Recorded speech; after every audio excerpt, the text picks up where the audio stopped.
नमस्कार, मैं हूं मुकुंद। न्यूज फॉर इंडिया में आप सभी का स्वागत है। लोकसभा चुनाव 2024 की तैयारियां जोर शोर से जारी है। वहीं देश में अलग अलग रंग, अलग अलग ढंग देखने को मिल रहे हैं। पक्ष और विपक्ष अपने अपने उम्मीदवारों पर दाव लगाकर बैठे हैं। साथ ही हर बार की तरह इस बार भी वही चुनावी वादे और हर बार की भांति एक और नया नारा। हर बार एक नया मुद्दा लेकर चुनावी रण होता है, मगर इस बार क्या परसेप्शन लेकर बनी है रणनीति? भारतीय जनता पार्टी की सोच समझ और रणनीति क्या है? सबसे पहले है करप्शन और ब्लैक मनी का मुद्दा लेकर। अब की बार मोदी सरकार का नारा बड़ा जोर जोर से लगा था।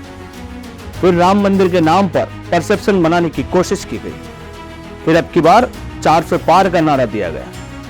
लेकिन जब तथ्य और तर्कों ने इन पर इफ बट लगा दिया तो भाजपा के रणनीतिकार आजकल प्लान बी पर काम कर रहे हैं। क्रोनोलॉजी समझने की आवश्यकता है। राम मंदिर के नाम पर एक हर्ष उन्माद का वातावरण बनाने की कोशिश की। प्रारंभिक समय में कुछ कामयाब भी लगा, लेकिन धीरे धीरे जनमानस में उसका असर खत्म होने लगा और स्पष्ट नजर आने लगा जनमानस इस मुद्दे पर वोट करने के लिए तैयार नहीं है। विपक्षी गठबंधन को आक्रमण किया गया। नेताओं को थोक में दल बदलवाया गया। पहले जिन नेताओं और संगठनों के ऊपर आरोप और लांछन लगाए जाते थे, आज उन्हीं को गोद में बिठाकर लड्डू खिलाए जा रहे हैं। मगर शायद इन गोद में बिठाने वालों को यह पता नहीं है कि जो इतने समय में उसका नहीं हुआ, जिसने इनको पहचान दिलाई, तो ये तुम्हारा क्या होगा? यह परसेप्शन बनाने वाली कोशिश कि विपक्ष का गठबंधन बनने से पहले ही टूट रहा है। तो रिपोर्ट की माने तो अभी तक चीन ने भारत की 2000 वर्ग किलोमीटर जमीन पर अवैध कब्जा कर रखा है। कांग्रेस सांसद मनीष तिवारी का कहना है कि चीन ने LAC के साथ 2000 वर्ग किलोमीटर भारतीय क्षेत्र पर अवैध कब्जा कर रखा है, जिसे खाली करने की जरूरत है। वहीं अभी अरुणाचल प्रदेश की ओर देखें तो 2017 से अभी तक 4 बार प्रदेश की कई जगह उनके नाम बदले जा चुके हैं। खैर, ये एक अलग मुद्दा हो गया। फिर से लौटता है लोकसभा चुनाव की ओर। तो लड़खड़ाते ही सही विपक्ष ने 400 सीटों पर एक के बदले एक उम्मीदवार पेश कर दिए और एक बार फिर भाजपा के रणनीतिकारों के चेहरे पर परेशानी बढ़ने लगी। एन केन प्रकारेण विपक्षी को कमजोर करना या उसकी मजबूत कड़ी को अपने से जोड़ना, वो भी अगर न हो तो गिरफ्तार करवा कर जेल भेजा। आम आदमी ने भाजपा के 400 पार के नारे को भाजपा के अति आशावाद का परिचायक बता दिया। मोदी जी को भी 370 की बात करनी पड़ी और अमित शाह को 300 तक की बात करने लगे। RSS का सर्वे 214 बताने लगा। यह स्पष्ट था कि इस नारे की हवा निकल चुकी है। अब अगर ऐसे में करे तो क्या करें? भाजपा के रणनीतिकार आजकल अलग योजना पर काम कर रहे हैं और यह योजना क्या है? देश की तथाकथित सर्वे एजेंसियों को लेकर जिस तरह जनमानस में यह स्थापित हो चुका है कि यह भाजपा की स्लीपर सेल है, यह तथ्य भी भारतीय जनता पार्टी के रणनीतिकारों ने पहचाना है। भाजपा ने अपनी परिपाटी चुनी है और प्रशांत किशोर जैसे कुछ रणनीतिकारों को आगे किया ताकि देश में फिर से वही परसेप्शन बनाया जाए। प्रशांत किशोर यह जानने लगे हैं हिंदी पट्टी में परसेप्शन के नाम पर यदि बात की जाए तो लोग वास्तविकता से रूबरू हो चुके हैं। इसलिए इस बार टारगेट किया गया पूर्व को और दक्षिण को, जहां से यह परसेप्शन बनाने की कोशिश की जा रही है। लेकिन इस परसेप्शन की जरूरत क्यों पड़ रही है? इसके मूल में हुई EVM का खेल है। भाजपा ने जहां गड़बड़ करना है उन्हें चिन्हित कर लिया। आश्चर्यजनक रूप से यह NDA गठबंधन को सबसे ज्यादा उम्मीद है। आंध्र प्रदेश, वहां की बात पीके नहीं कर रहे। पीके तेलंगाना और तमिलनाडु की बात कर रहे हैं, जहां भारतीय जनता पार्टी का वोट प्रतिशत 2.5 में भी नहीं है।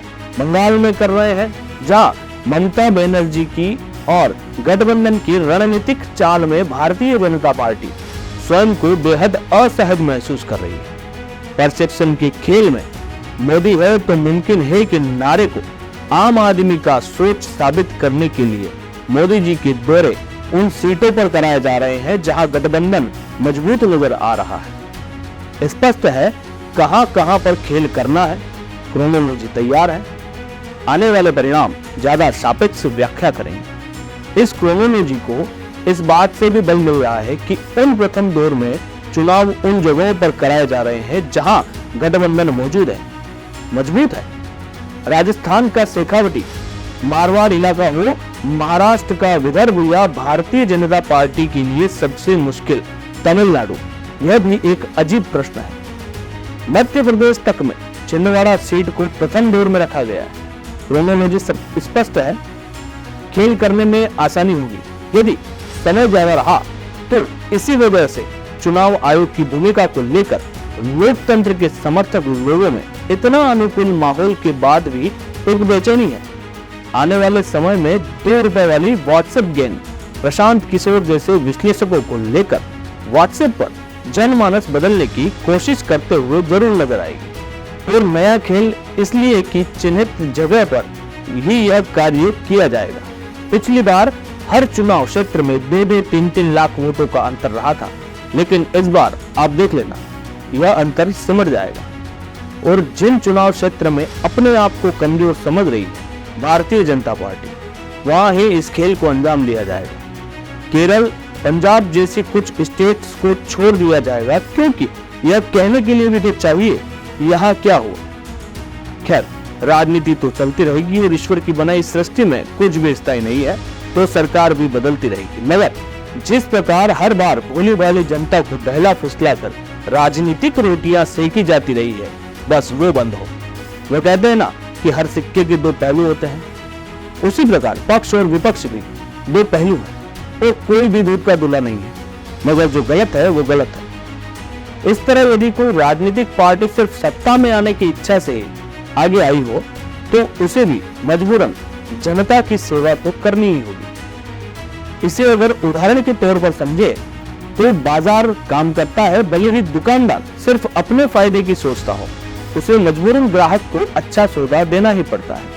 अगर वह ऐसा नहीं करेगा तो ग्राहक को दूसरी दुकान देखेगा। ठीक इसी तरह राजनीतिक मुकाबले से संभव है कुछ भेदभाव पनपे और लोगों में आपसी मनमुटाव पैदा हो, लेकिन आखिरकार इससे राजनीतिक दलों और नेता लोगों की सेवा के लिए बाध्य होते हैं।